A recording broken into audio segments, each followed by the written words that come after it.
Sud Radio. Le petit déjeuner politique. C'est avec Rachida Dati ce matin, maire Les Républicains du 7e arrondissement et candidate à la mairie de Paris. Oui, bonjour Rachida Dati. Bonjour. Un dernier sondage vous donne en légère hausse, 34%, mais loin encore derrière Anne Hidalgo, 45%, avec un arbitrage entre guillemets par Agnès Buzyn, 18%. Qu'est-ce qui pourrait vous faire encore gagner la bataille de la capitale, si c'est encore possible pour vous ? Moi, j'ai tiré 3 enseignements quand même de cette campagne, de cette campagne. Des sondages, parce que les sondages, même si ça ne donne pas l'élection, ça donne des tendances. Faut quand même aussi les regarder. Et puis aussi de l'engagement qu'on a pu avoir sur le terrain. Le premier enseignement, c'est d'abord que la dynamique a toujours été en notre faveur et en faveur de nos candidats. On est parti quand même de très, c'est vrai, très vous êtes loin. parti très bas. Voilà. Ouais. Et à chaque fois, on nous disait, oui, vous n'avez pas de réserve de voix, vous ne pouvez pas faire des alliances. En fait, on a fait des alliances avec les Parisiens. Et ce qui était assez formidable, c'est que mes rencontres... Moi, j'ai été tout de suite... J'ai commencé ma campagne par le nord et l'est, parce que ce sont pour l'essentiel, c'est le Paris abandonné. Mais abandonné à tout, à la délinquance, au trafic, à la dépossession de l'espace public, à la pollution et à la dégradation. Et donc, effectivement, j'ai pu élaborer d'abord mon programme dans cette proximité avec les Parisiens. Le premier enseignement, c'est cette dynamique. Ouais. Le deuxième enseignement, c'est effectivement, on se rend compte que majoritairement que le camp du changement est majoritaire. Une majorité de Parisiens... mais vous êtes divisés. Non, mais une majorité de Parisiens souhaite le changement. Ouais. Vous avez raison. C'est pour ça que moi, j'en appelle aux Parisiens. La clé de la victoire et du changement, moi, je le dis avec beaucoup d'humilité. Parce que Agnès Buzyn se maintient et vous fait perdre. Si vous voulez vraiment changer Paris, c'est effectivement le vote utile. Parce que la dispersion des voix, si une voix va ailleurs, c'est effectivement ça favorise la réélection d'Anne Hidalgo. Donc le vote utile, c'est quand même nos listes. On est effectivement pas très loin, on est au coude à coude. Mais si on va plus loin, si effectivement les électeurs d'En Marche, que je comprends qu'ils pourraient avoir des réticences, je leur dis, si vous voulez le changement, il faut voter utile, et pour voter utile, il faut voter pour nos listes. C'est comme ça qu'on changera Paris. C'est pour ça que moi j'en appelle à la mobilisation, j'en appelle à la participation, et j'en appelle aussi au vote utile. Il faut qu'on change Paris. Une majorité de Parisiens veut le changement. Alors, mais oui, alors vous le dites en permanence, je peux changer la vie des Parisiens. Vous le redites dans le journal aujourd'hui en France, le Parisien ce matin. Mais en quoi véritablement vous pouvez changer Paris ? Si vous aviez 2-3 choses justement pour dire aux Parisiens, voilà ce que je vais changer pour vous, parce que je ne sais pas s'ils veulent changer véritablement d'ailleurs les Parisiens. Est-ce que vous croyez ? Enfin, moi je pose la question quand je rencontre les gens, je leur dis pas vous êtes à droite, votez pour moi, vous êtes à gauche, je vais vous convaincre. Non, je leur dis est-ce que vous êtes content de Paris ? Est-ce que vous êtes content de Paris ? Première réaction, Paris c'est très sale, ça, on n'en peut plus.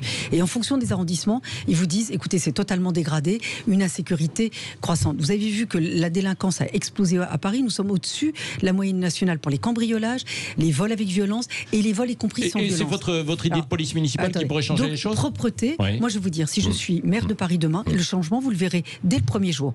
Une ville propre, 24 heures sur 24, 7 jours sur 7, avec des brigades d'intervention, notamment dans les lieux effectivement les plus utilisés ou les plus fréquentés. Mais il y a des brigades qui existent déjà. Non, pourquoi les pas aussi propres ? Non, ça n'existe pas. Et vous savez qu'il y a plus de 7000 agents à la direction de la propreté. Vous en avez moins des 2/3 qui sont effectivement sur le terrain. Oui. Non, mais c'est ça. Moi, je faisais référence à ces gens qui existent, qui sont là, des effectifs. Les agents, parce que vous discutez avec eux. Ils vous le disent eux-mêmes. Moi, je les ai rencontrés. J'ai rencontré leurs représentants. Je les rencontre régulièrement. Ils n'ont pas d'instruction. Ils n'ont pas de direction. Donc, il faut effectivement diriger, réorganiser cette direction de la propreté pour que Paris soit propre, comme beaucoup d'autres villes, 7 jours sur 7, 24 heures sur 24. La police municipale armée, elle va servir à quoi ? Elle va servir, en complément de la police municipale nationale, à lutter contre la délinquance du quotidien. C'est de quoi souffrent les Parisiens ? C'est la délinquance du quotidien. Vous savez, une ville, elle est belle par ses détails. Aujourd'hui, tous les détails de la ville de Paris sont dégradés. Oui, mais donc, au moment où il y a des... Je vais juste finir la phrase. Oui, allez-y. Donc, je voudrais fondamentalement changer, effectivement, sur la propreté, sur la sécurité, mais aussi sur le cadre de vie. Aujourd'hui, on ne peut plus circuler, les logements sont dégradés, notamment le parc social. Je veux effectivement réhabiliter, revoir notamment l'architecture. Je lancerai un grand plan d'architecture pour réaménager notamment le parc social, mais aussi s'il y a de nouveaux aménagements, que ces aménagements intègrent notamment les aspects écologiques. Vous avez vu que maintenant on peut construire des immeubles avec, en intégrant les aspects de lutte contre la canicule, et on va y être. Chaque année... Alors qu'est-ce que vous voulez faire justement ? Parce que là on rentre dans une Oui, semaine les qui va être un peu canicules compliquée sont- avec plus de 30 degrés. Alors Anne Hidalgo, elle propose justement forêts urbaines, etc., végétalisation. forêts, Et alors, vous d'abord, sur l'écologie, c'est un Ouais. engagement de tous. D'ailleurs, on a vu l'évolution. Rappelez-vous dans les Vous êtes années... une écolo, vous, alors Mais attendez, rappelez-vous dans les années 70... On ne l'avait pas vu, hein, mais bon... Sur les économies d'énergie, tout le monde s'y est mis aux économies d'énergie. Et puis ensuite, on a changé notre mode, y compris de transport. Regardez sur les voitures électriques.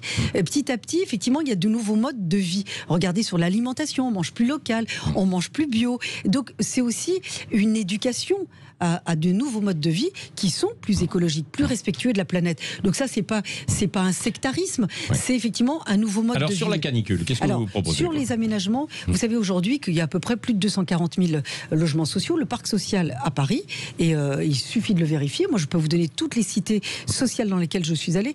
Tout est dégradé, extrêmement dégradé et absolument pas aux normes environnementales. Donc moi, je réhabilite et je fais un grand plan d'isolation thermique de tout ce parc social. Bon, et Par vous prenez l'argent où, au passage, d'ailleurs? Vous savez, on a 10 milliards d'euros, c'est le budget à peu près de la mairie de Paris. Et puis, on est à 6 milliards et demi, contrairement à ce que dit la mairie de Paris, parce que c'est la Chambre régionale des comptes qui dit de dettes, sans compter les dettes cachées. Il y a beaucoup de dettes cachées. Donc rénovation. Donc rénovation, isolation thermique. Sur l'architecture, moi j'ai pu consulter de nombreux architectes et j'ai déjà donné les maquettes, puisqu'ils m'ont fait des maquettes sur des aménagements dans des endroits parisiens, en intégrant toute la dimension écologique dans l'architecture. C'est devenu une dimension internationale pour les architectes. Par exemple, pour les résidences seniors et les EHPAD, aujourd'hui, il n'y a aucun équipement, par exemple, pour limiter les effets de la canicule. Moi, je voudrais que les aménagements des résidences seniors et des EHPAD intègrent ces dimensions-là. C'est quoi, des îlots de fraîcheur des chambres qui sont, par exemple, des lieux où il y a de l'autobrumisation. Il y a plein d'aspects architecturaux qu'on peut effectivement intégrer pour les seniors et dans les EHPAD. Parce que tous les ans, à Paris, comme c'est pas anticipé et organisé, on court après les bouteilles d'eau et les brumisateurs. C'est tous les ans la même rengaine. Tous les ans. Rachida Dati, Anne Hidalgo, elle l'assume, c'est la chasse aux voitures dans Paris. Elle le dit très clairement. Vous, quelle est votre réplique en cette période justement de lutte contre la pollution? D'abord, un plan de mobilité, ça se réduit pas à une politique de symbole. C'est-à-dire que dire on est écologiste et on fait de mobilité, ça se réduit pas à une piste cyclable ou à réduire la vitesse sur le périphérique. C'est un plan de mobilité d'ensemble, à l'échelle du Grand Paris, à l'échelle de la région. C'est ce qu'elle propose, non? Pas du tout. Vous avez bien vu, non seulement elle fait des pistes cyclables de manière très limitée, et puis elle veut fermer le périph'. On va être effectivement une ville sous fermer, cloche. elle veut l'aménager pour l'instant. Oui, d'accord, mais pour encore plus compliquer l'accès à Paris, notamment de ceux qui quand même contribuent aussi aux soins et à la richesse de Paris. Donc ce plan de mobilité, vous pouvez le faire qu'à l'échelle du Grand Paris. C'est le premier point. Le deuxième point, moi je ne connais pas une ville où ça marche uniquement sur du 100%. Une ville 100% vélo, ça ne fonctionne pas. Une ville 100% voiture, ça ne fonctionne pas. La mobilité, c'est un mix de toutes ces mobilités, mais dans un espace public apaisé. Est-ce qu'il est normal que quand, par exemple, il y a un secteur qui est fermé ou il y a une piste cyclable, on n'utilise pas des données pour savoir qui circule dans Paris ? Pourquoi on a par exemple une congestion dans un endroit, peut-être moins dans un autre? Donc, on ferme des rues sans étude d'impact. C'est l'effet, vous savez, de la flaque d'eau. Quand vous en fait, on les ferme pour empêcher les voitures de passer et de venir, visiblement. C'est ça, quoi. C'est une politique pour... Parce que cette circulation, elle se reporte. Exclure. Elle se reporte dans les petites rues adjacentes. Donc vous congestionnez, vous polluez. Mais vous seriez favorable à quoi? Plus de voitures électriques, par exemple, dans Paris? Non, parce que j'ai du mal à comprendre, là. Si vous me laissez terminer, vous allez oui, vraiment mais allez-y. C'est-à-dire que la mobilité, c'est un équilibre. Et il n'y a jamais eu moins de voitures à Paris et l'espace public n'a jamais été aussi tendu. Vous avez la voiture contre le vélo, la trottinette contre le piéton. Il faut réguler cet espace public. Vous savez, les pistes cyclables, on en a fait beaucoup avec Bertrand Delanoë. On en a fait plus de 700 km, pas loin de 1000, sous Bertrand Delanoë. On est entre 100 ou 150 sous Madame Hidalgo. Donc les pistes cyclables, on en a fait, sans tension, sans opposer. Et donc il faut aujourd'hui pouvoir avoir évidemment des mobilités qui se respectent les unes les autres. Le maire de Paris est responsable aussi de la tranquillité publique, y compris sur l'espace public. Et donc les pistes cyclables, moi par exemple on est en train d'en faire dans le 7e arrondissement, sur des grands axes, mais dans le respect évidemment du piéton, mais aussi des autres autres mobilités. Oui, à propos du 7e, on vous reproche justement de ne pas avoir suffisamment de logements sociaux dans Alors le 7e. d'abord, le logement social, j'en ai fait dans le 7e arrondissement, mais je rappelle à ceux qui me le reprochent, alors peut-être il est temps de connaître leurs compétences. Le maire d'arrondissement n'a aucune compétence, ni sur le foncier, ni sur la construction de logements sociaux. Sinon, ça se saurait, vu la densification qu'a fait Madame Hidalgo sous cette mandature. C'est-à-dire que c'est la maire du béton. Elle n'a jamais autant bétonné Paris. D'ailleurs, les projets qu'elle a actés... Donc elle n'est pas aussi écolo que ça, c'est ce que vous dites. Les projets qu'elle a actés, 18e arrondissement, des tours, des centaines de logements, dans des zones déjà très tendues. Le 12e arrondissement, Bercy-Charenton, 6 tours, avec des tours qui seraient de moins de 20 mètres à peu près par rapport à la tour Montparnasse.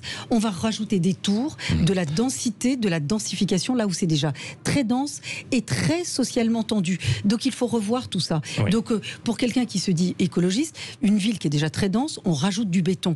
Donc nous, on est contre la bétonisation. On veut végétaliser, évidemment, toutes les friches existantes ou ce qu'on appelle les délaissés fonciers. Un mot, Rachida Dati, de la police municipale que vous avez évoqué tout à l'heure. Est-ce que, armée, est-ce que c'est aussi la tendance du moment alors que l'on voit qu'il y a un mouvement pour dénoncer des violences policières? Est-ce que ce ne serait pas aggravé, entre guillemets, le risque aussi? Je vois pas le rapport avec ce que vous dites, non. Mais quand vous avez une délinquance qui explose, soit vous laissez faire, et puis après... Là, il y a du laisser-faire aujourd'hui. Par exemple, il y a eu des débordements pour la fête de la musique. Vous me posez 22 questions dans une question. Bien sûr, parce que c'est ça, les interviews. Alors, vous me laissez répondre, parce que sinon vous allez consommer le temps. Oui, c'est vrai. Alors, sur la police municipale armée, ça permet aussi de lutter contre la délinquance du quotidien. Je vous disais, la délinquance a explosé à Paris. Et la police nationale, franchement, on la met, pardon l'expression un peu familière, à toutes les sauces. Elle contribue finalement à régler ce qui n'a pas été réglé par le gouvernement, notamment toutes les crises. Depuis les Gilets jaunes, on met les policiers nationaux, les forces de sécurité, mais dans tous les combats, dans tous les affrontements. Paris est devenu un lieu de bataille rangée. Il n'y a pas une manifestation, il n'y a pas un événement festif qui se termine bien. Tout se termine en bataille rangée. Donc moi, je trouve que les manifestations, c'est bien, il faut les organiser. Moi, je suis très surprise et choquée par l'inaction et le silence de Madame Hidalgo quand il y a des manifestations de Gilets jaunes et qu'on dévaste Paris. Moi, si j'étais maire de Paris demain, je reçois les organisateurs des manifestations pour justement organiser et les responsabiliser. Et quand il y a des événements festifs, on encadre aussi, justement pour éviter les débordements. Vous ne pouvez pas avoir une ville dévastée systématiquement. Et la police municipale viendrait effectivement en appoint, en aide à la police nationale. Rachida Dati, question aussi avec Cécile de Ménibus. Oui, je vais revenir sur les chauffeurs VTC qui manifestaient hier contre l'interdiction de circuler, entre autres, sur la rue de Rivoli. Est-ce que vous soutenez les VTC? Anne Hidalgo a tendance à opposer justement les taxis et les VTC. Le sujet, c'est pas la catégorie du taxi ou du mode de... C'est ce que je vous ai... Le problème et l'enjeu, c'est d'organiser la mobilité. Pourquoi ils manifestent? Parce qu'effectivement, il y a des endroits congestionnés ou des endroits inaccessibles ou interdits à accès. Par exemple, la rue de Rivoli, on a effectivement fermé cette rue de Rivoli, je ne sais pas si vous y passez, et on a mis des agents de police ou des agents de la ville tous les 10 mètres pour empêcher la circulation. Parlez avec eux. Et moi, ils m'ont dit, écoutez, on n'en peut plus parce qu'on se fait engueuler toute la journée par les gens qui ne comprennent pas cette interdiction, parce que la circulation s'est reportée, évidemment, dans les rues adjacentes. Il faut l'organiser, parce qu'aujourd'hui, l'espace public est extrêmement tendu. Donc moi, je suis pour une organisation des mobilités. Qu'il y ait moins de voitures dans Paris, dans toutes les métropoles, c'est le sens de l'histoire. Mais moi, je ne veux pas qu'on s'habitue à une ville sale, à une ville insécurisée et à une ville où les mobilités s'opposent. Il faut pacifier cette ville. Et moi, je serais la maire, effectivement, qui régulerait effectivement cet espace public en organisant les mobilités. Ça ne veut pas dire que je suis plus de voitures, bien au contraire. On favorise, par exemple, on dit aux citoyens, achetez des voitures électriques qui sont propres. Mais on n'a pas de bornes d'électrification. Donc il faut aussi pouvoir développer des parcs et des bornes d'électrification aussi dans tous les endroits de Paris. Vous ne pouvez pas, sinon on passe son temps. Anne Hidalgo, sous sa mandature, plus de 60 000 Parisiens ont quitté Paris. Vous avez opposé les arrondissements les uns aux autres, les Parisiens les uns aux autres, les catégories sociales les unes aux autres. Il faut un petit peu apaiser et réconcilier tout le monde. Rachida Dati, il y a cette histoire des assistants parlementaires, des députés dans le 12e arrondissement, notamment des LREM, concernant Laetitia Avia, Paco Rubin. Vous avez saisi le procureur parce qu'il y a eu utilisation, détournement, c'est ça, des moyens? Je ne sais pas si vous avez lu cet article qui est très étayé, dans Mediapart, qui est très étayé, qui met effectivement en lumière des aspects de détournement de fonds publics, de recel de détournement de fonds publics et également de financement illégal de campagne. Et donc, ça concerne le 12e arrondissement et le centre de Paris, c'est l'arrondissement 1, 2, 3, 4. Nos candidats ont saisi évidemment le procureur national financier, dont c'est la compétence, et le procureur de la République, mais aussi le président de la Commission nationale des comptes de campagne. Parce qu'on ne peut pas laisser une distorsion de cette nature. Rappelez-vous, d'autres responsables politiques, sur la foi d'un article, le parquet a été saisi. Donc nos candidats ont saisi les autorités judiciaires pour qu'il y ait une action avant le 28 juin. Pour évidemment pouvoir attester que le 28 juin, dans ces arrondissements, il n'y aura aucune atteinte à la sincérité du scrutin. Donc c'est pour ça que nos candidats ont saisi effectivement la justice. Merci. Rachida Dati était l'invité ce matin de Sud Radio. Merci.